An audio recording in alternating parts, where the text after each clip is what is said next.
5 сынып 1 тоқсанның 2 нұсқасын. ТЖБ-сінің 2 нұсқасын талқылайық. Бұл жерде 4 суретте көрсетілгендей 4 бөлікке бөлініпті. Әр бөлік 4-тің 3-тен 1 бөлігі бола ала ма дейді. Бұл 3-тен 1 бөлігі бола алмайды. Яғни кез келген бір бөлікті алсақ, 4-тің 3-тен 1 бөлігі бола алмайды. Бұл жерде де жоқ. Дұрыс теңдікті таңдаңыз дейді. 4-тің 7 дәрежесі дегеніміз, мына жерде 4 рет 7 рет 4 болу керек. Бізде неше рет 4-еу, міне 3-еу, сонда А варианты дұрыс.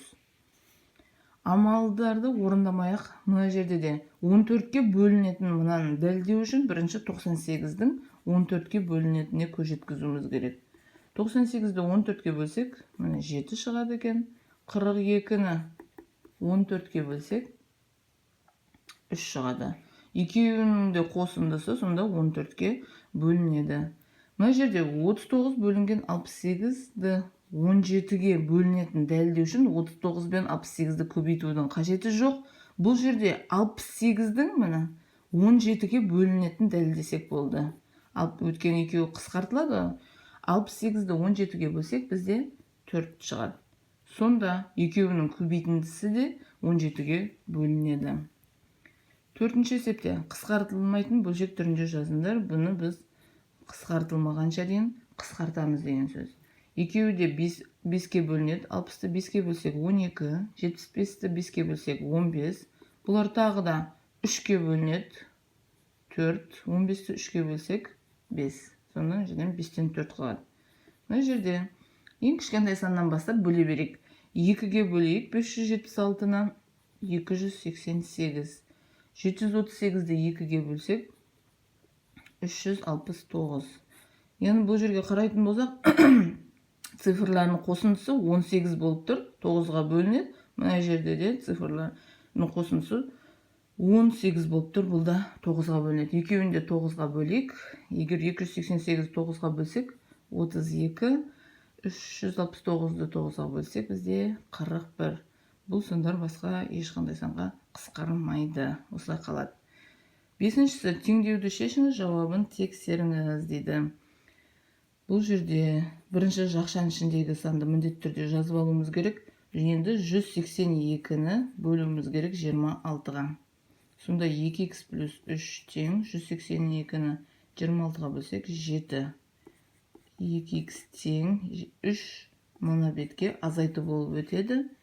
2х тең 7-тен 3 алсақ 4. Х тең 4-ті 2-ке бөлсек 2. Енді бізге тексеріңіз дейді. Тексеріп көрейік. 182. 2 көбейтілген 2 қосылған 3. Тең 26 шығама көрейік. 2-ке 2-ні көбейтсек 4. 4-ке 3-ті қоссақ 7. Енді 182-ні 7-ге бөлсек, бізде неше шығады? 182-ні 7-ге бөлсек, әрине бізде 26 шығады. Болды. 26 тең 26-ға. Бұл жерде де 6-шы есепте де кассир киноға билеттер сатқан, әр күнкі әртүрлі. Мына заңдылықтарға назар аударып көрейік. 160 мына жерде нешеге азайтылған? 4-ке азайтылған екен. 156 шықты. Одан кейін нешеге азайтылған?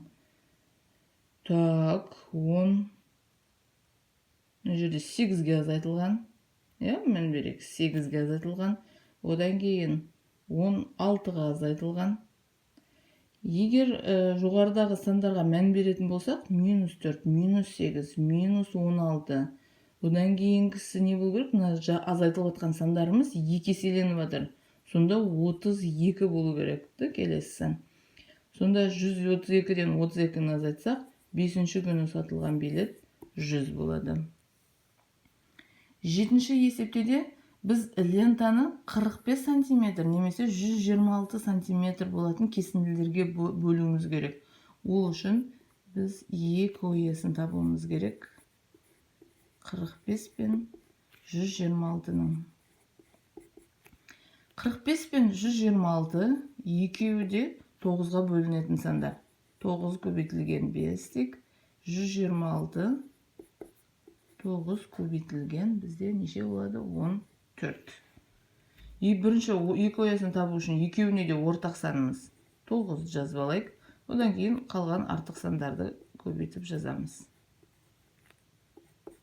Енді 9-ға 5-ті көбейтсек 45, 45-ті 14-ге көбейтсек бізде 630 шығады.